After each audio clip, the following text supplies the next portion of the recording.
வணக்கம். திருவாரூர் மாவட்டத்தில் ஒரு தாஜ்மஹால். திருவாரூர் மாவட்டத்தில் அம்மையப்பன் என்ற கிராமத்தில் தன் தாய்க்காக கட்டப்பட்ட தாஜ்மஹால். தாய்க்காக மகன் கட்டிய இந்த தென்னகத்து தாஜ்மஹால் மறைந்தும் நிறைந்து வாழும் மாணிக்கச் சுடர் என தாய் மீதான அன்பை வெளிப்படுத்தக்கூடிய வகையில் கட்டப்பட்டுள்ளது. தாயின் மீது கொண்ட அன்பு பிரமிக்க வைக்கிறது. இந்த மகன் தாய்க்காக கட்டிய நினைவு சின்னத்தை பார்க்கும் பொழுது இரவு நேரங்களில் ஒளி மிகுந்த மின் வெளிச்சம் பார்ப்பவர்களை மிளிரச் செய்கிறது.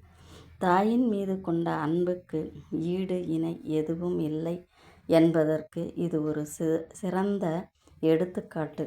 நன்றி, வணக்கம்.